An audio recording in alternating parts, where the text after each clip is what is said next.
حضرت عثمان غنی رضی اللہ عنہ نے خود منبر رسول پر کھڑے ہو کر ارشاد فرمایا، اے باہر سے آنے والے باغیوں، اے باہر سے آنے والے لوگوں، اللہ سے ڈرو، خدا سے ڈرو۔ میں نے میرے نبی کا ارشاد سنا ہے، میرے نبی نے ارشاد فرمایا تم ملعون ہو، اللہ کی تم پر لعنت ہے۔ ادھر ظالموں نے شہید کرنے کا پلان بنایا اور ادھر مظلوم امام خلیفہ ثالث حضرت عثمان غنی رضی اللہ عنہ نے شہید ہونے کا پلان بنایا، اور آپ کے منہ میں سے دندان مبارک شہید ہوئے، خون نکل کر قرآن کی ان آیتوں پر گرا، قرآن کی ان آیتوں پر گرا جس میں اللہ نے ارشاد فرمایا فَسَيَكْفِيكَهُمُ اللَّهُ، اللہ ان لوگوں کے لیے کافی ہے۔ جو کوئی اللہ کا بندہ، جو کوئی میرا امتی محرم کے 1 تاریخ سے لے کر 30 تاریخ تک کے درمیان میں کسی بھی ایک دن روزہ رکھے گا، اس ایک روزے کے بدلے میں 30 یومن اللہ 30 روزوں کے برابر ثواب دیں گے۔ بسم اللہ الرحمن الرحیم۔ الحمد للہ وحدہ والصلاة والسلام على من لا نبي بعده، أما بعد فأعوذ بالله من الشيطان الرجيم، بسم الله الرحمن الرحيم۔ إن عدة الشهور عند الله 12 شهرا في كتاب الله يوم خلق السماوات والأرض منها 4 حرم ذلك الدين القيم فلا تظلموا فيهن أنفسكم وقاتلوا المشركين كافة كما يقاتلونكم كافة واعلموا أن الله مع المتقين، صدق الله العظيم۔ وقال النبي صلى الله عليه وسلم أفضل الصيام بعد شهر رمضان صيام شهر الله المحرم۔ وقال النبي صلى الله عليه وسلم من صام يوما من المحرم فله بكل يوم 30 يوما، أو كما قال عليه الصلاة والسلام۔ رب اشرح لي صدري ويسر لي أمري، رب اشرح لي صدري ويسر لي أمري، رب اشرح لي صدري ويسر لي أمري۔ اللهم صل على سيدنا محمد وعلى آل محمد كما صليت على إبراهيم وعلى آل إبراهيم إنك حميد مجيد۔ اللهم بارك على محمد وعلى آل محمد كما باركت على إبراهيم وعلى آل إبراهيم إنك حميد مجيد۔ اللهم صل على سيدنا محمد في أول كلامنا، اللهم صل على سيدنا محمد في أوسط كلامنا، اللهم صل على سيدنا محمد في آخر كلامنا۔ بزرگان محترم، قابل قدر معزز اور مکرم مسجد میں تشریف فرما احباب کرام، گزشتہ جمعہ آپ حضرات کے سامنے بات آئی تھی حضرات صحابہ کے تعلق سے، حضرات صحابہ کے مقام کے بارے میں، اور آپ کو معلوم ہے یہ جو مہینہ ہم پر آج سایہ فگن ہو چکا ہے، آ چکا ہے، جس کی آج پہلی تاریخ ہے، وہ مہینہ ہے محرم کا مہینہ۔ جیسا کہ آپ نے گزشتہ جمعہ میں سنا کہ ذی الحجہ اور محرم کے مہینے کے اندر 2 واقعات پیش آئے جو کہ یادگار ہیں۔ ہم سب کو معلوم ہے ذی الحجہ کے محترم مہینے میں حضرت اسماعیل ذبیح اللہ علیہ السلام کو ذبح کیا گیا، آپ کی قربانی پیش کی گئی۔ اور محرم کے مہینے میں مشہور ہے کہ نواسۂ رسول حضرت حسین رضی اللہ عنہ کو کربلا کے میدان میں شہید کر دیا گیا۔ ان دونوں واقعات میں جو واقعہ پیش آیا وہ واقعہ حضرت عثمان غنی رضی اللہ عنہ کی شہادت کا واقعہ، یہ واقعہ داماد رسول حضرت عثمان رضی اللہ عنہ کی شہادت کا واقعہ ہے۔ حضرت عثمان غنی رضی اللہ عنہ بڑے ہی مقدس محترم صحابی ہیں اور اللہ کے نبی کے داماد ہیں۔ حضرت عثمان غنی رضی اللہ عنہ خلیفہ رسول ہیں۔ حضرت عثمان غنی رضی اللہ عنہ تیسرے خلیفہ ہیں، خلافت کے تیسرے خلیفہ ہیں حضرت عثمان رضی اللہ عنہ۔ آپ کی شہادت کا واقعہ، آپ کی شہادت کا سانحہ یہ کس مہینے میں پیش آیا؟ یہ محرم کے مہینے میں پیش آیا۔ یہ کب پیش آیا؟ یہ دو واقعات کے درمیان میں یہ سانحہ پیش آیا، یہ واقعہ پیش آیا۔ یہ بھی بڑا دردناک سانحہ ہے، بڑا ہی المناک واقعہ ہے، جسے سن کر سینے میں دل دھڑکنے لگتے ہیں، روح کانپ جاتی ہے، آنکھوں سے آنسو جاری ہو جاتے ہیں، بدن کے خون میں گرماہٹ پیدا ہو جاتی ہے۔ حضرت عثمان رضی اللہ عنہ داماد رسول ہیں، نبی کی دو بیٹیوں کے شوہر ہیں اور بڑے ہی بڑے صحابی ہیں، جن کو اللہ کے نبی نے جیتے جی حیات میں زندگی میں آپ کو جنت کی بشارت سنائی۔ یہ وہ صحابی ہیں، یہ صحابی بدری صحابی ہیں، یہ صحابی اللہ کے نبی کے چہیتا قریبی صحابی ہیں۔ ان کی شہادت کا واقعہ انہی ایام میں پیش آیا تھا، انہی دنوں میں پیش آیا تھا۔ حضرت عثمان رضی اللہ عنہ کے قتل کے ارادے سے جن لوگوں نے آپ کے خلاف میں بغاوت کر دی تھی، ان لوگوں نے مدینۃ المنورہ میں آ کر ڈیرے لگا دیے، وہاں پر قیام کر لیا اور سارا قافلہ قیام پذیر ہو گیا۔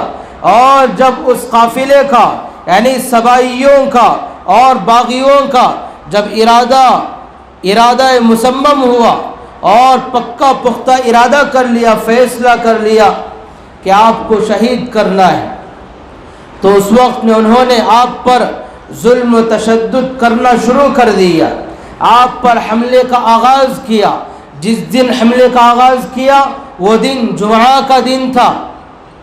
جمعہ کے دن حضرت عثمان غنی رضی اللہ عنہ نے صحابہ اکرام کو مدینۃ المنورہ میں مسجد نبوی میں نماز جمعہ پڑھائی، خطبے کے لیے ممبر رسول پر تشریف لائے، ممبر پر خطبہ دینے کے لیے کھڑے ہو گئے تو باغیوں میں سے ایک باغی نے کھڑے ہو کر ممبر رسول پر آپ کو ٹوک دیا، روکا اور کہا آپ نیچے تشریف لے آئیں، آپ ہرگز خطبہ نہ دیں۔ جب اس کی اس گستاخی کو لوگوں نے سنا، باغیوں نے سنا، تو مسجد کے کونے کونوں سے آوازیں آنے لگی کہ آپ ممبر رسول سے نیچے تشریف لائیں، آپ ہرگز خطبہ نہ دیں، خطبہ جمعہ نہ دیں۔ چنانچہ ایک باغی، ان میں سے ایک سرکش نے، ایک باغی نے آگے بڑھ کر حضرت عثمان رضی اللہ عنہ کے ہاتھ سے اس عصا مبارک کو چھینا اور توڑ دیا۔ وہ عصا جس عصا کو اللہ کے نبی نے ہاتھ لگائے تھے، وہ عصا جس کو حضرت ابوبکر صدیق رضی اللہ عنہ نے ہاتھ میں لے کر خطبہ دیا تھا، خطبہ پڑھا تھا، فاروق اعظم رضی اللہ عنہ نے اس عصا کو لے کر خطبہ دیا کرتے تھے، اس عصا کو لے کر توڑ دیا۔ آپ کو یہ بات جان لینا چاہیے، جس نے بھی گستاخی سے اس عصا کو لے کر توڑا، یہ وہی ہو سکتا ہے جس کا دل نبی کی محبت سے خالی ہو، جس کا دل حضرت ابوبکر صدیق، حضرت عمر فاروق رضی اللہ عنہما کی عظمت اور محبت سے خالی ہو، وہی اس عصا کو توڑ سکتا ہے۔ اور مسجد کے اندر، مسجد نبوی میں بعض صحابہ نے دفاع کیا، ایک صحابی کھڑے ہو گئے، بلکہ حضرت عثمان غنی رضی اللہ عنہ نے خود ممبر رسول پر کھڑے ہو کر ارشاد فرمایا، اے باہر سے آنے والے باغیوں، اے باہر سے آنے والے لوگوں، اللہ سے ڈرو، خدا سے ڈرو، میں نے میرے نبی کا ارشاد سنا ہے، میرے نبی نے ارشاد فرمایا تم ملعون ہو، اللہ کی تم پر لعنت ہے۔ اور ایک دوسرے صحابی سامعین نے مسجد میں بیٹھے ہوئے لوگوں میں سے وہ کھڑے ہوئے، انہوں نے کہا میں بھی اس بات کی شہادت گواہی دیتا ہوں کہ اللہ کے نبی سے میں نے ارشاد سنا ہے۔ ایک تیسرے صحابی زید بن ثابت رضی اللہ عنہ کھڑے ہوئے، انہوں نے عرض کیا ہاں میں نے بھی سنا ہے، اللہ کے نبی نے ارشاد فرمایا تھا کہ باہر سے باغی لوگ آئیں گے اور آ کر حضرت عثمان غنی رضی اللہ عنہ کو شہید کریں گے، عثمان غنی رضی اللہ عنہ پر قاتلانہ حملہ کریں گے، ان لوگوں پر اللہ کے نبی کی لعنت میں نے بھی سنا ہے۔ ایک دوسرے صحابی نے ہاتھ پکڑ کر ان کو بٹھا دیا، کئی صحابہ کھڑے ہوئے، ایک کے بعد دیگرے ہر صحابی کو بٹھا دیا گیا، ہر صحابی کو بٹھا دیا گیا، ہر صحابی کی آواز کو دبا دیا گیا اور مسجد میں سناٹا طاری ہو گیا۔ اور اس کے بعد باغیوں نے، باہر سے آنے والے لوگوں نے مسجد نبوی کے لوگوں پر سنگساری شروع کی، پتھر پھینکنا شروع کیا۔ جب سنگساری شروع ہوئی یہاں تک کہ مسجد کے لوگ مسجد کے باہر نکل گئے، مسجد نبوی سے باہر نکل گئے، اور آخر میں حضرت عثمان رضی اللہ عنہ پر اس قدر شدید حملہ کیا، اس قدر شدید سنگساری کی کہ آپ بے ہوش ہو کر مسجد نبوی میں منبر رسول سے بے ہوش ہو کر نیچے گر پڑے، اور آپ کو بے ہوشی کے عالم میں مسجد نبوی سے اٹھایا گیا اور اٹھا کر آپ کو قصر خلافت میں پہنچایا گیا۔ وہاں پر آپ بے ہوش پڑے رہے، بہت دیر کے بعد ہوش میں آئے، ہوش آیا، پھر آنکھ کھلی تو سب سے پہلا جو سوال کیا وہ کیا کیا؟ سب سے پہلی بات جو پوچھی تو کیا پوچھی؟ یہ سوال کیا کہ کہیں مدینے والوں کو تو تکلیف نہیں پہنچی، مدینے والوں کو تو تکلیف نہیں پہنچی، یہ سوال کیا۔ آپ کو مدینے والوں کا اس قدر خیال تھا،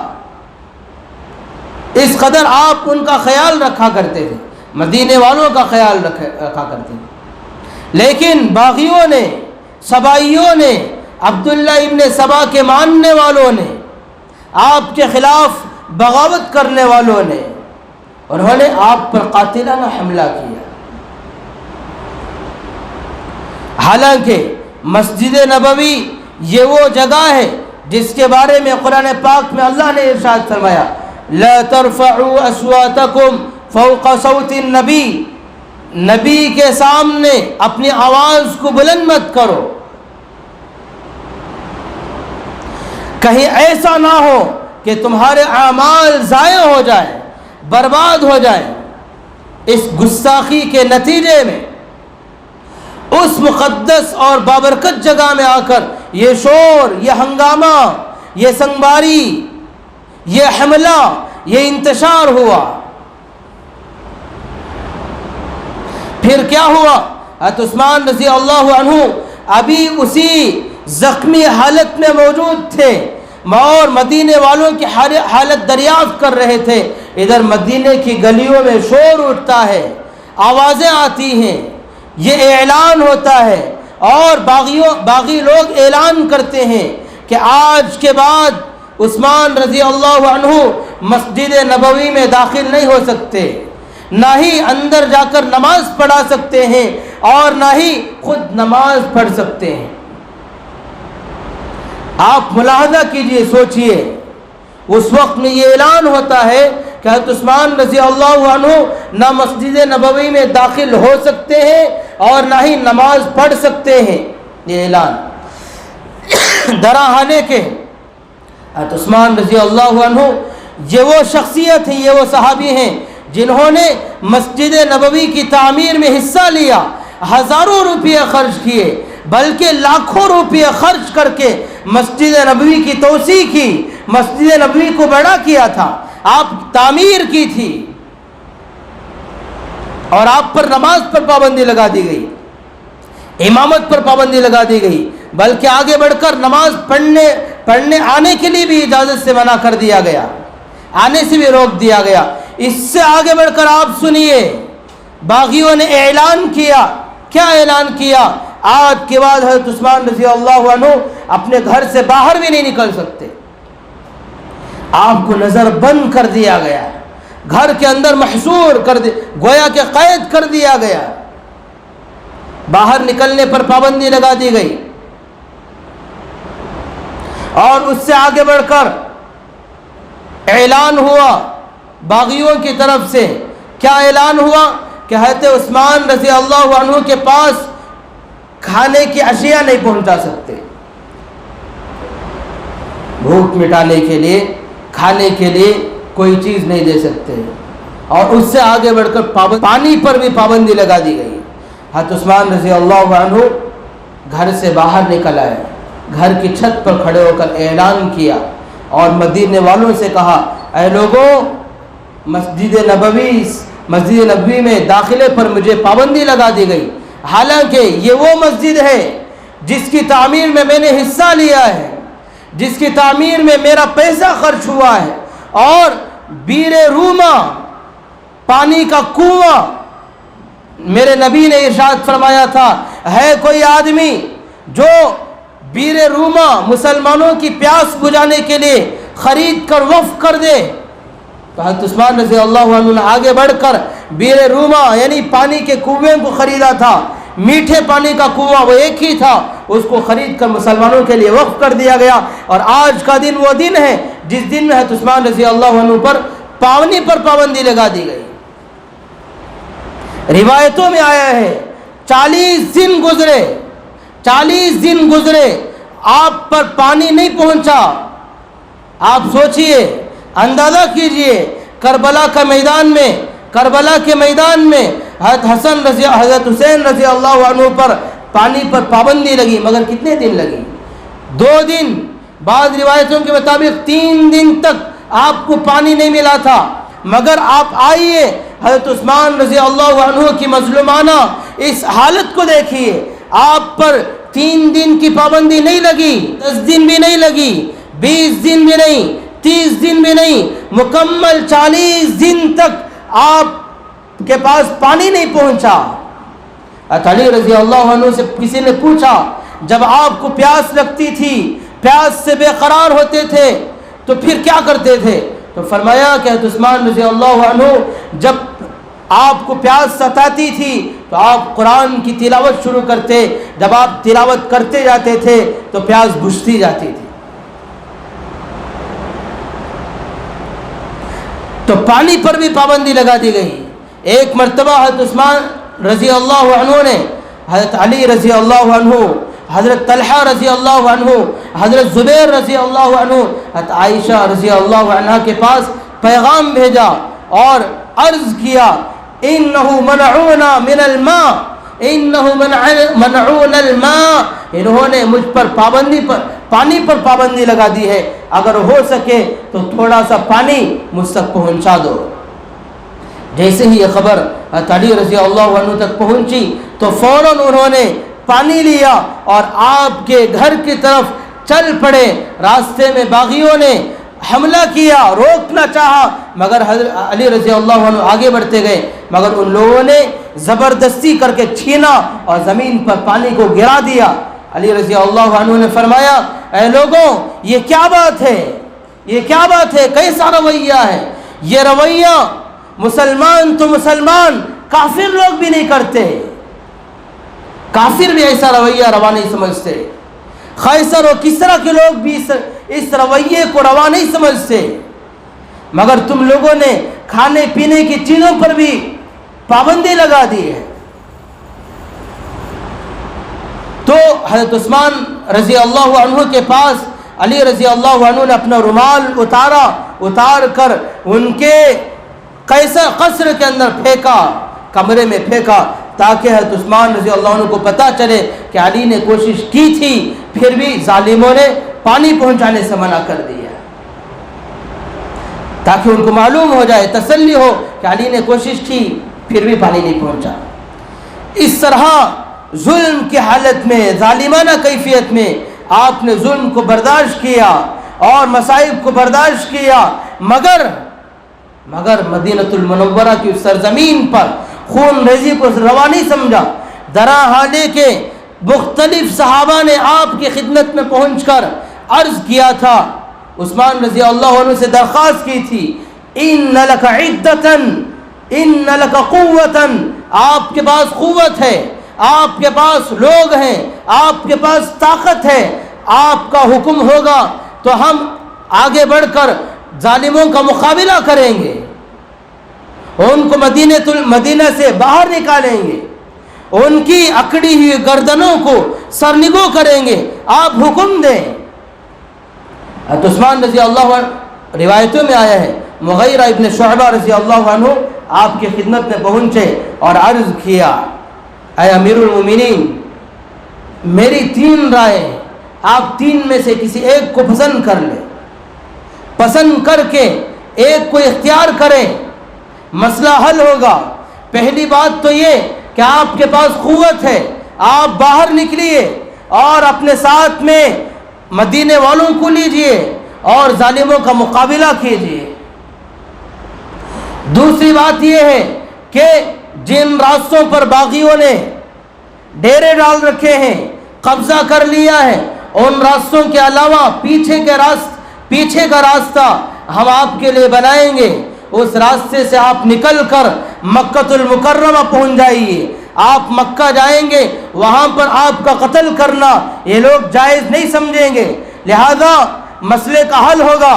آپ کی خدمت میں میری تیسری رائے یہ ہے کہ آپ اس راستے سے نکل کر مکہ نہیں جا سکتے تو ملک شام چلے جائیے, حضرت امیر معاویہ رضی اللہ عنہ آپ کی حفاظت کریں گے. یہ 3 رائے پیش کی, مگر حضرت عثمان رضی اللہ عنہ نے ارشاد فرمایا, کیا فرمایا, ان تینوں باتوں کو میں روا نہیں سمجھتا. یعنی پہلی اس بات کو میں روا نہیں سمجھتا کہ مدینہ المنورہ جیسی بابرکت سرزمین پر خون ریزی ہو اور مدینے کا تقدس پامال ہو, اس کا احترام زائل ہو, یہ مجھے پسند نہیں ہے. مدینے والے کا خون بہے, یہ مجھے پسند نہیں ہے. حضرت عثمان رضی اللہ عنہ اپنی جان قربان کر دینا یہ برداشت کر لیا انہوں نے, مگر مدینے کی سرزمین پر خون بہانا برداشت نہیں کیا.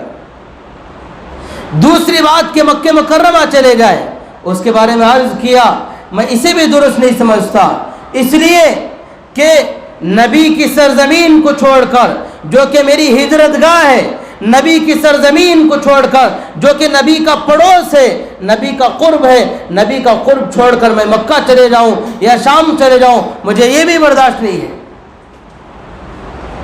زبان حال سے عرض گویا کہ ارشاد فرمایا, مجھے اپنی جان قربان کر دینا پسند ہے, مگر نبی کا پڑوس چھوڑنا بھی پسند نہیں, نبی کی زمین پر خون بہانا بھی پسند نہیں.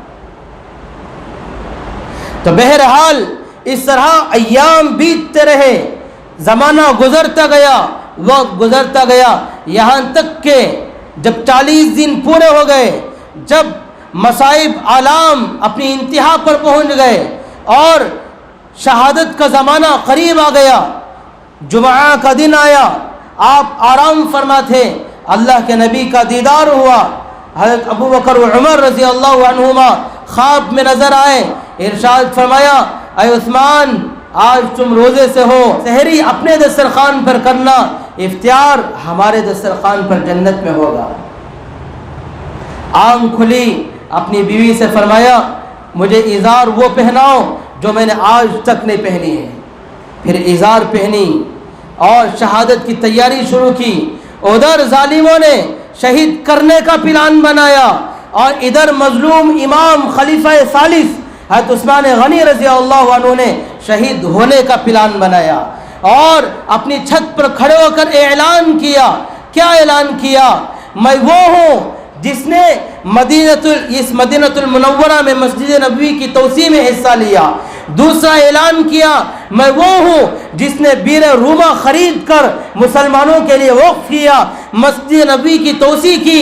نبی نے فرمایا اس سے بہتر جگہ عثمان کو اللہ تعالی جنت میں جگہ دے گا. بیر روما حضرت عثمان رضی اللہ عنہ نے وقف کیا تو نبی نے ارشاد فرمایا کہ اللہ پاک عثمان کو جنت دے گا. پہلے میں بشارت دی جنت میں اس سے بہتر جگہ دے گا, دوسرے میں بشارت دی اللہ جنت دے گا, اور پھر ارشاد فرمایا حضرت عثمان رضی اللہ عنہ نے, میں وہ ہوں.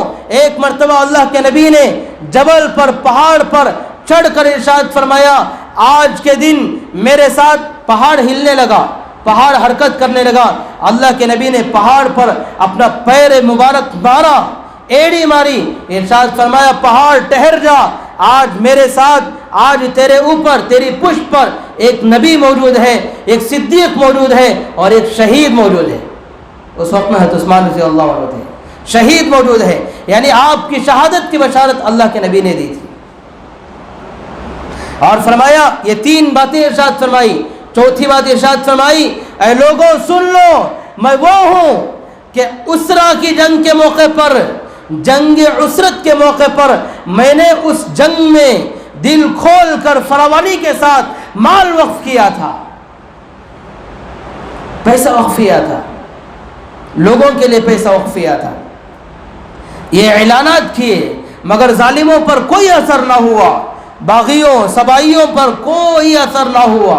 پھر حضرت عثمان رضی اللہ عنہ نے شہادت کی تیاری کی, شہادت کا پلان بنایا, پھر انتظار کرتے رہے, اور ارشاد فرمایا کہ دروازہ کھول دو, کیواڑ کھول دو, اور قرآن پاک لے کر, مصحف لے کر تلاوت کرنے کے لیے بیٹھ گئے. ادھر دروازہ کھلا, ادھر تلاوت ہو رہی ہے. باغی اندر داخل ہوئے اور آپ پر ایک نے حملہ کیا, سر پر حملہ کیا, دوسرے نے تلوار سے حملہ کیا, اور آپ کے بدن سے خون کا فوارہ جاری ہوا, اور آپ کے منہ میں سے دندان مبارک شہید ہوئے. خون نکل کر قرآن کی ان آیتوں پر گرا, قرآن کی ان آیتوں پر گرا جس میں اللہ نے ارشاد فرمایا فَسَيَكْفِيكَهُمُ اللَّهُ, اللہ ان لوگوں کے لیے کافی ہے. اس آیت پر گرا, گویا کہ یہ حالت ہی بتا رہی تھی اللہ بدلہ لینے کے لیے کافی ہے, اللہ ان لوگوں کے لیے کافی ہے. پھر حضرت عثمان رضی اللہ عنہ شہید کر دیے گئے. حضرت علی رضی اللہ عنہ کو خبر پہنچی, مدینے میں کوہرام مچ گیا. حضرت علی رضی اللہ عنہ فوراً خصر خلافت کی طرف آئے, اور اپنے بیٹے حضرت حسن کی طرف دیکھا اور ارشاد فرمایا تم دونوں کہاں تھے؟ یہ دونوں حفاظت میں کھڑے ہوئے تھے, حضرت حسن حضرت حسین رضی اللہ عنہ, اور ایک کے چہرے پر تمانچہ مارا, دوسرے کے سینے پر مکہ مارا, اندر داخل ہوئے. اور پھر روایتوں میں آیا ہے حضرت عثمان رضی اللہ عنہ کی لاش لینے کے لیے باغیوں نے اجازت نہیں دی, اس لاش پر قبضہ کر لیا, اور 2 دن 2 راتیں, بعض روایتوں کے مطابق 3 دن 3 راتوں تک لاش کی بے حرمتی کی گئی, اور لاش کو بے گور و کفن چھوڑ دیا گیا, اس کی حرمت کو پامال کیا گیا. پھر 3 دن کے بعد میں آپ کو دفن کیا گیا ہے. اس طرح کا المناک حادثہ حضرت عثمان غنی رضی اللہ عنہ کے ساتھ پیش آیا. ہمیں چاہیے کہ ہم ان سچے واقعات کو معلوم کر کے ان صحابہ کی محبت کو, عظمت کو اپنے دل میں پیدا کریں, دل میں اجاگر کریں, اپنے ایمانی جذبات کو بڑھائیں, شہادت کی تمنا, شہادت کی آرزو اپنے دل میں پیدا کریں. یہ واقعہ تو ہو گیا آپ کے سامنے جو بیان کیا گیا حضرت عثمان غنی رضی اللہ عنہ کے تعلق سے. اب بعض 2-4 باتیں محرم کے تعلق سے آپ سماعت کر لیں. قرآن پاک میں اللہ نے ارشاد فرمایا ان عدت الشہور عند اللہ 12 شہرا فی کتاب اللہ یوم خلق السماوات والارض منها 4 حرم ذلك الدین القیم فلا تظلموا فیہن انفسکم. بے شک اللہ کے نزدیک مہینوں کی تعداد 1 سال کے 12 مہینے ہوتے ہیں. مہینوں کی تعداد اللہ نے 12 مہینے بنائے, اور یہ اس وقت نے بنائے جس وقت اللہ نے زمینوں کو پیدا کیا, اللہ نے آسمانوں کو پیدا کیا. یہ مہینوں کی تعداد کو اللہ نے متعین کر دیا اس وقت میں, اور قرآن پاک میں موجود ہے, کتاب میں لکھ دیا. اور پھر ارشاد فرمایا ان 12 مہینوں میں